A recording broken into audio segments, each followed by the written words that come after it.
my search led me to the study of the spiritual forces with which all of us are blessed. And it was in this field that I came upon a clue which has enabled me to help millions of people to find their earthly destinies. I want to describe my discovery in the simplest terms possible, because it will reveal to you why it is true that whatever the mind can conceive and believe, the mind can achieve, regardless of how many times you may have failed in the past or how lofty your aims and hopes may be. I caught my first fleeting glimpse of the profound law which provides the means by which we may choose our own purpose in life and attain it while I was being coached by Andrew Carnegie during the organization of the Science of Success philosophy. I had just finished telling Mr. Carnegie that I feared he had chosen the wrong person to give the world the first practical philosophy of personal success because of my youth, my lack of education, and my lack of finances.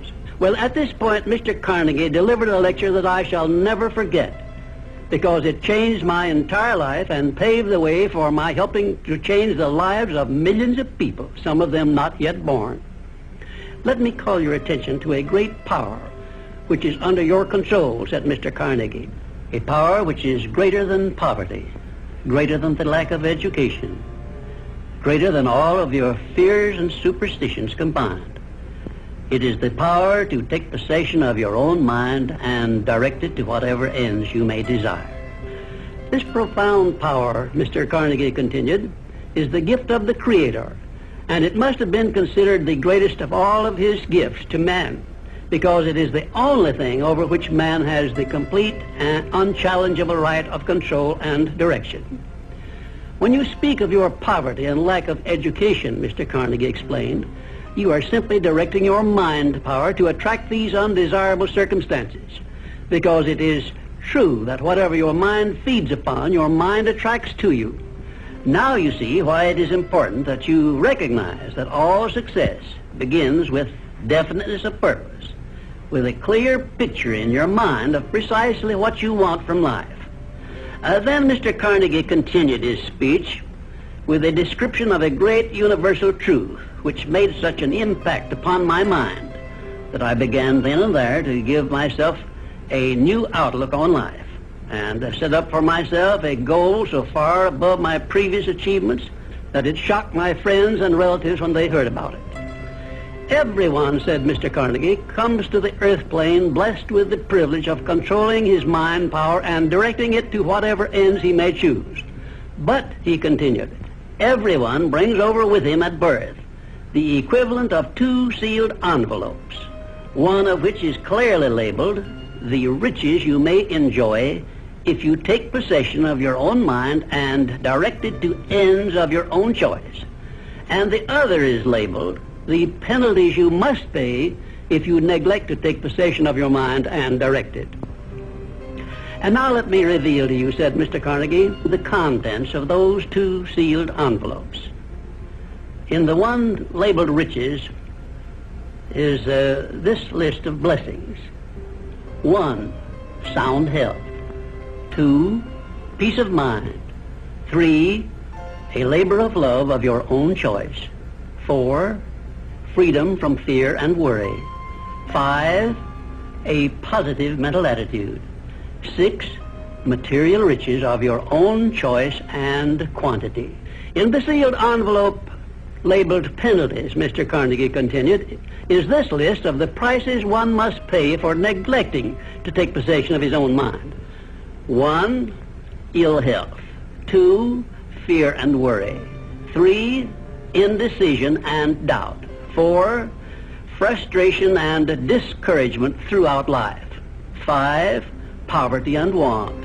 6, and a whole flock of evils consisting of envy, greed, jealousy, anger, hatred, and superstition. Now, my mission in life is to help you and everyone who needs my help to open up and use the contents of the sealed envelope labeled riches. And the starting point from which you must take off if you wish to write your own ticket from here on out for the remainder of your life, I will describe for you in these simple instructions. 1, procure a neat pocket-sized a notebook, or something on the order of this one here, loose leaf affair. And on page 1, write down a clear description of your major desire in life, the one circumstance or position or thing which you will be willing to accept as your idea of success. And remember before you begin writing that your only limitations are those which you set up in your own mind or permit others to set up for you. And 2, on page 2 of your notebook, write down a clear statement of precisely what you intend to give in return for that which you desire from life. And then start in right where you stand now to begin giving. And 3, memorize both of your statements, what you desire and what you intend to give in return for it, and repeat them at least a dozen times daily. And always end your statements with this expression of gratitude for the blessings with which you were gifted at birth. I ask not, O divine providence, for more riches, but more wisdom with which to accept and use wisely the riches I received at birth in the form of the power to control and direct my mind to whatever ends I desire. If you are not too successful or self-satisfied to accept and express this profound prayer, if you accept it and express it in the same spirit of humble sincerity in which I pass it on to you, a new and a better world will reveal itself to you. A world in which you will see reflected the circumstances and the things which you yourself have created. And now let me close this, our first visit, with my favorite expression of gratitude. O divine providence, I ask not for more riches, but more wisdom with which to make wiser use of the riches you gave me at birth, consisting in the power to control and direct my own mind to whatever ends I desire.